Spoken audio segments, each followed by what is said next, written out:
হামলার অভিযোগে করা মামলার কয়েকজন অভিযুক্ত এই হাসপাতালে চিকিৎসাধীন। এখন সেই আসামিদেরকে গ্রেফতার করা হয় নাই, তারা উল্টো এইখানে বসে সংবাদ সম্মেলন করছে। আমার আহত ভাই যদি কোনো ক্ষতি হয় 24 আবার 25-এ বিভিন্নদের বিরুদ্ধে পরিণত হবে। জুলাই আন্দোলনে আহত চিকিৎসাধীনরা জানান, সেনাবাহিনীর আশ্বাসেই তারা আইন শৃঙ্খলা বাহিনীকে সহায়তা করেছেন। এ সময় ডাকসুর সাবেক ভিপি নূরের বিরুদ্ধেও স্লোগান দিতে দেখা যায় আহত চিকিৎসাধীনদের। আমরা স্বরাষ্ট্র উপদেষ্টাকে 24 ঘন্টার আলটিমেটাম দিচ্ছি। এই 24 ঘন্টার মধ্যে যারা ফারুকের উপর হামলা চালিয়েছে তাদেরকে গ্রেফতার না করা হলে এই স্বরাষ্ট্র উপদেষ্টাকে আমরা পদত্যাগ করতে বাধ্য করব। আইন নিজের হাতে তুলে নিয়েই এই শহীদ মিনার এনে বিচার করব। ওরা নাকি ক্ষমা চেয়েছে, এইভাবে সিনেমা স্টাইলে মেরে ক্ষমা চাইলে ক্ষমা হবে না, হবে না।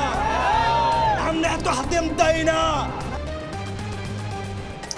আসসালামু আলাইকুম প্রিয় দর্শক, আশা করছি সকলেই ভালো আছেন। আবারও হাজির হলাম আপডেট গুরুত্বপূর্ণ একটি নিউজ নিয়ে। প্রিয় দর্শক, গতকাল ভিপি নূর 24 ঘন্টার আলটিমেটাম দিয়েছিলেন কিছু শিক্ষার্থীদের, যারা গণপরিষদের বা গণ অধিকার পরিষদের যে সহসভাপতি ফারুক সাহেব, তিনি যখন স্টেজে বক্তব্য দিচ্ছিলেন সরকারের বিরুদ্ধে কিছু উস্কানিমূলক বক্তব্য দেওয়ায় তাকে স্টেজ থেকে টেনে নেমে তাকে গণধোলাই দেওয়া হয়। প্রিয় দর্শক, তারা দাবি করছে তাকে ছুরির আঘাত করা হয়েছে। শিক্ষার্থীরা বলছে তাকে কোনো ছুরির আঘাত করা হয়নি, তাকে এলোপাথারি যখন মারধর করেছে তখন তার কপালটা একটু ফেটে যায়। প্রিয় দর্শক, তার পরপরই ভিপি নূরেরা তারা থানায় অভিযোগ করে, পুলিশকে তারা চাপ দেয়। অবশেষে সেনাবাহিনীর সহযোগিতায় হাসপাতালে চিকিৎসাধীন অবস্থায় ছিলেন সেখানে 2 জন শিক্ষার্থীকে কিছুক্ষণ আগে গ্রেপ্তার করা হয়। আরো 4 জনকে খুঁজছে পুলিশ। প্রিয় দর্শক, মোট 6 জনের বিরুদ্ধে অভিযোগ করা হয়। দর্শক, আইন কখনো নিজের হাতে তুলে নেওয়া যাবে না।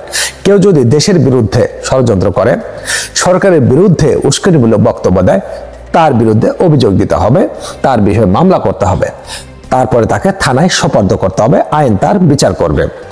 কেউ যদি ভুল করে, সেই ভুলের মাসুল যদি জনগণ তাকে পিটিয়ে দেওয়া হয়, তাহলে আইনের প্রতি মানুষের শ্রদ্ধা কমে যাবে, কেউ আইনকে সম্মান করবে না, আর আইনের প্রতি কেউ আস্থা রাখবে না। এটা কখনো ঠিক করা যাবে না। তা দর্শক, তাই সেই ভিপি নূর এবং তার যে নেতাকর্মীরা রয়েছেন তারা সংবাদ সম্মেলন করেছেন, তারা মিছিল করেছেন, তারা আন্দোলন করেছেন, তারা শিক্ষার্থীদেরকে 24 ঘন্টার আলটিমেটাম দিয়েছিল গ্রেপ্তার করার জন্য। দর্শক, তারা থানায় যখন অভিযোগ দিচ্ছিল সে সময় আমরা দেখেছি পুলিশের সাথে কথা কাটাকাটি, বাকবিতণ্ড হচ্ছিল এবং চওড়া হচ্ছিল যে রিসেন্টলি তাদেরকে গ্রেপ্তার করতে হবে। প্রিয় দর্শক, সেখানে পুলিশ বলছিল যে গ্রেপ্তার করব, তদন্ত করতে হবে, সময় দিতে হবে। তখন তারা বলছিল কোনো সময় দেওয়া যাবে না, ফুটেজ প্রমাণ আমাদের হাতে রয়েছে। তারা এখনো স্টেজ এবং প্রোগ্রামে রয়েছে, তারা আমাদের সহসভাপতির উপর হাত তুলেছে, তাদেরকে এই মুহূর্তে গ্রেপ্তার করা হবে বা গ্রেপ্তার করতে হবে। দর্শক, অবশেষে সেনাবাহিনীর সহযোগিতায় 2 জনকে গ্রেপ্তার করতে সক্ষম হয়েছে পুলিশ। প্রিয় দর্শক, শাহবাগ থানায় তাদেরকে সোপর্দ করা হয়েছে। এদিকে দেশের বিরুদ্ধে হোক, সরকারের বিরুদ্ধে হোক, কেউ যদি ষড়যন্ত্র করে, উস্কানিমূলক বক্তব্য দেয়, অবশ্যই মামলা করতে হবে এবং তাদেরকে আইনের আওতায় নিতে হবে। আইন তাদের বিচার করবে। কাউকে স্টেজ থেকে টেনে হিঁচড়ে নেমে তাকে গণধোলাই দেওয়া এটা ঠিক না, আর আইন নিজের হাতে কখনো তুলে নেওয়া যাবে না। যেহেতু এই দেশের মানুষ দ্বিতীয়বারের মতো দেশটা স্বাধীন করেছে, আর দেশের ভারসাম্য সবাইকে বজায় রাখতে হবে। দেশের বিরুদ্ধে যদি কেউ এরকম ষড়যন্ত্র করে, তার বিরুদ্ধে আইনগত ব্যবস্থা নিতে হবে। প্রিয় দর্শক, সাবেক ভিপি নূর, ডাকসু ভিপি নূর, তিনি কাল বিভিন্ন জায়গায় আন্দোলন করেছে, মিছিল করেছে, সমাবেশ করেছে এবং তিনি বলেছেন স্বরাষ্ট্র উপদেষ্টাকে পদত্যাগ করতে হবে যদি 24 ঘন্টার মধ্যে এই 6 জন আসামিকে পুলিশ যদি গ্রেপ্তার না করে।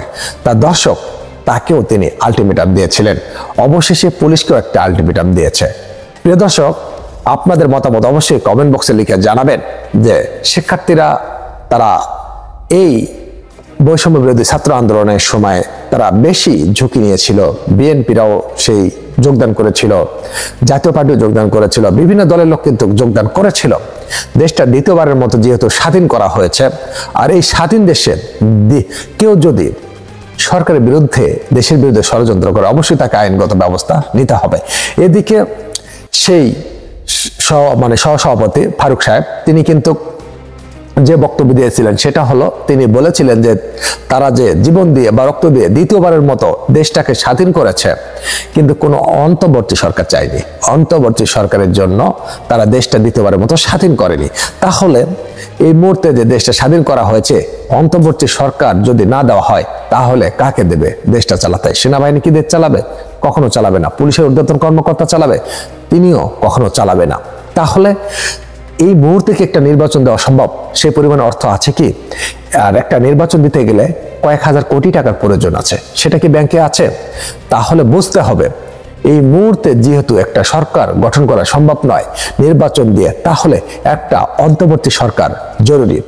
তিনি সেনাপ্রধান এবং সেই উপদেষ্টা ডক্টর মোহাম্মদ ইউনূস, তারা নাকি গোপনে চুক্তি করেছে এবং কথা বলেছে, তারপরে গোপনে নাকি সেই ডক্টর ইউনূসকে অন্তর্বর্তী সরকার পদে নিয়োগ দেওয়া হয়েছে।